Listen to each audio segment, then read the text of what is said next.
My juniors, welcome back to the channel. So आज हम लोग पढ़ने वाले हैं the trees poem class 10th। तो इनके जो पोएट हैं वो है एंड्रिन रिच। अगर मैं इसके सेंट्रल आइडिया की बात करूं तो इसमें हमें बताया गया है कि किस तरीके से जो ह्यूमन है उन्होंने फॉरेस्ट रिप्लेस कर दिए हैं। अब फॉरेस्ट की जगह हाउस बना दिए और फॉरेस्ट के जो ट्रीज़ हैं उन्हें अपने घर में शिफ्ट कर दिए, कह सकते हैं हम लोग। बट जो फॉरेस्ट है वो नेचुरल हैबिटाट है ट्रीज़ का। तो ऐसे ही हमें पोएट एक क्या करते हैं, इमेजिनेशन बताते हैं कि एक दिन ऐसा आएगा जब ट्रीज़ क्या हैं, हाउस को छोड़कर अगेन फॉरेस्ट में चले जाएंगे। तो ऐसी कुछ इमेजिनेशन और बहुत अच्छी पोएम है ये। तो देख लेते हैं अब हम लोग। इसमें टोटल 4 स्टेंजा हैं जिनमें से हम फर्स्ट देख लेते हैं। हमारा first stanza, the trees inside are moving out into the forest. जो ट्रीज़ घर के अंदर थे, इनसाइड यहाँ पे घर के अंदर, जो ट्रीज़ घर के अंदर थे वो moving out into the forest, वो फॉरेस्ट की ओर बढ़ रहे हैं।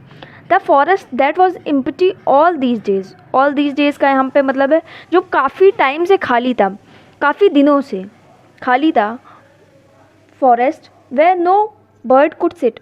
अगर फॉरेस्ट में ट्रीज़ ही नहीं होंगे तो बर्ड बैठ ही नहीं सकती है। तो यही बोला गया यहाँ। नो इंसेक्ट हाइड, कोई भी इंसेक्ट जो है वो छुप नहीं सकते थे। मतलब उनका जो शेल्टर था, ट्रीज भी का शेल्टर है, अब वो शेल्टर नहीं था। नो सन बरी इट्स फीट इन शेडो, क्या है कि अब सन भी यानी कि सनलाइट, अब सनलाइट ही नहीं छुप सकती क्योंकि शेडो, जब ट्रीज़ नहीं है तो शेडो नहीं होंगे। तो अब ना बर्ड बैठ सकती हैं, ना इंसेक्ट हाइड हो सकते हैं, और ना ही सनलाइट को रोकने वाले कोई ट्रीज़ बचे हैं फॉरेस्ट में। The forest that was empty all these nights, यहाँ पे क्या बोला गया था, दीज डेज। अब जो इतने टाइम से, इतनी रातों से जो खाली पड़े हुए थे फॉरेस्ट, वो क्या है, will be full of trees by morning. वो सुबह तक क्या हो जाएंगे, फुल हो जाएंगे ट्रीज़ से। कैसे, अब इनसाइड थे जो ट्रीज़ वो बाहर जाने लगे हैं, अभी रात है तो सुबह तक, मॉर्निंग तक क्या हो जाएगा, फुल ऑफ ट्रीज़ हो जाएगा। सेकेंड स्टेंजा देख लेते हैं। ऑल नाइट रूट्स वर्क, पूरी रात क्या है, रूट्स काम करती हैं। टू डिसेंगेज, डिसेंगेज मतलब फ्री करने के लिए, खुद को फ्री करने के लिए, देमसेल्व्स, खुद को फ्री करने के लिए, from the crack in the veranda floor. Floor यानी कि फर्श, वरांडा जो मेन वरांडा है उसकी जो क्रैक्स हैं ये शो कर रही हैं कि वो खुद को फ्री करने के लिए वर्क कर रहे हैं। या फिर इसका हम एक और मीनिंग निकाल सकते हैं कि वरांडा फ्लोर में जो क्रैक्स हैं उनसे फ्री करने के लिए क्या कर रही हैं, रूट्स वर्क कर रही हैं। The leaves strain towards the glass, strain यानी कि कह सकते हैं प्रेशर लगा रही हैं या एफर्ट लगा रही हैं, दोनों मीनिंग हो जाएगा।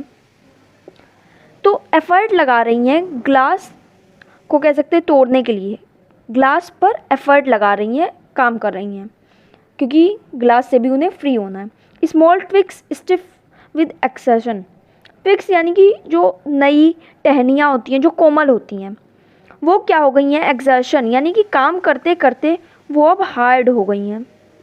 सो आई होप समझ में आ रहा हो, और अगर बुक साइड में रख के बैठो तो और अच्छा रहेगा, बिकॉज़ कई बार यहाँ पे नहीं समझ में आएगा, और उसमें मीनिंग्स लिखते जाओ।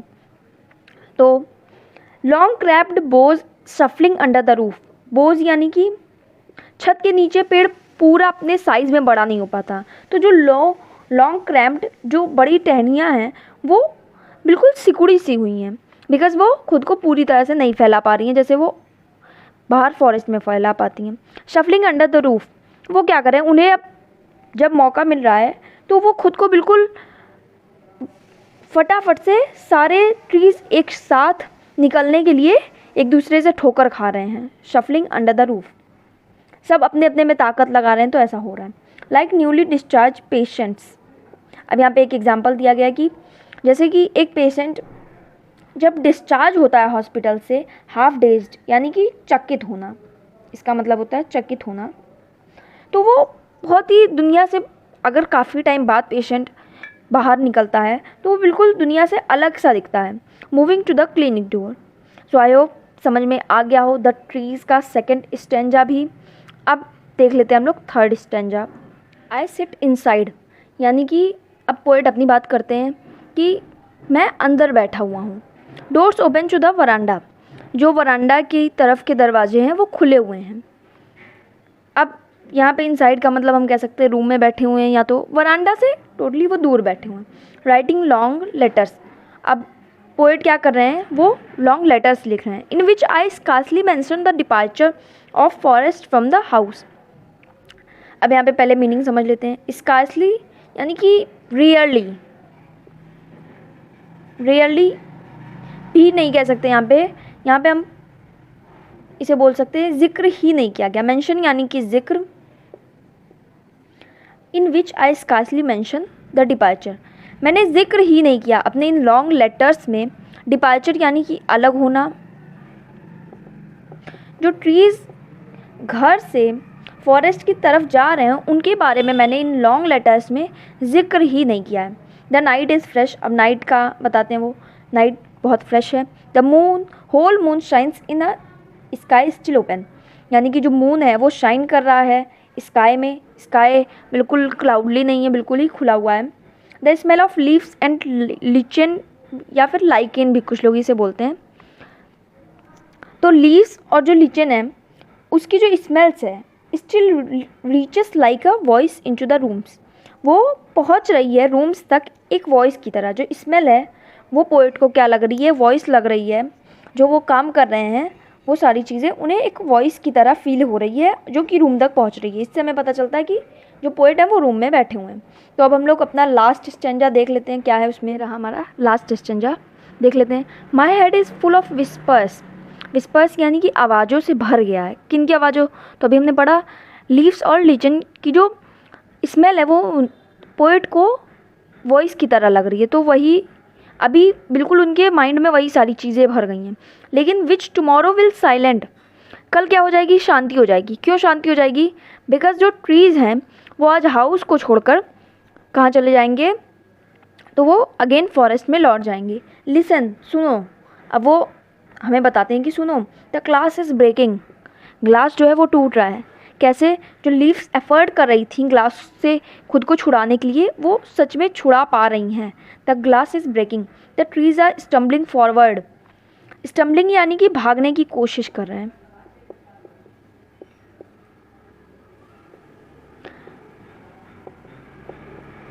The trees are stumbling forward, आगे की तरफ, इनटू द नाइट, नाइट में जो खुला आसमान है उसकी तरफ भागने की कोशिश कर रहे हैं trees. Winds rush to meet them, और वाइंड भी क्या कर रही है, बहुत ही फास्ट मूव के साथ क्या आ रही है, ट्रीज़ से मिलने आ रही है। जो बाहर की हवाएं हैं वो ट्रीज़ से मिलने आ रही हैं। The moon is broken like a mirror. अब यहाँ पे ये लाइन पढ़ने से पहले हमें थोड़ी सी बैक स्टोरी जाननी पड़ेगी कि अभी तक क्या थे, बहुत सिकुड़े हुए थे पेड़, अब उन्हें खुले होने का मौका मिल रहा है। तो जब खुल रहे हैं तो जो मून है, फुल मून, वो क्या कर रहा है, उन्हें पेड़ क्या है, तोड़ दे रहा है। अब पेड़ तोड़ दे रहा है तो अब जो ब्रोकन मून है वो किसकी तरह दिख रहा है, बिल्कुल शीशे, टूटे हुए शीशे की तरह दिख रहा है। Its pieces flash now in the crown to the tallest oak. Oak यानी कि जो सबसे बड़ी टहनी है, टॉलेस्ट ओक, वो अब ये मून के जो पीसेस हैं वो क्राउन दिख रहे हैं, क्राउन जैसे फील हो रहे हैं। किसके, टॉलेस्ट ओक के, जो सबसे, हर एक पेड़ की जो सबसे बड़ी टहनी है उसके क्राउन की तरह सुशोभित हो रहे हैं ये जो मून अब टूट चुका है उसके एक एक पार्ट। तो आई होप समझ में आ गया हो। थोड़ा सा कंफ्यूजिंग थी कुछ लाइंस इसकी, बट मैंने पूरा ट्राई किया कि समझ में आ गया हो। बहुत ही शॉर्ट वीडियो में मैंने ट्राई किया है। और अगर वीडियो अच्छी लगी हो तो please like, share and subscribe कर देना। मिलते हैं नेक्स्ट वीडियो में। अब एक पोएम केवल बची है, वो भी जल्दी आ जाएगी उसकी भी वीडियो। तो मिलते हैं नेक्स्ट वीडियो में, तब तक के लिए bye bye, thanks for watching.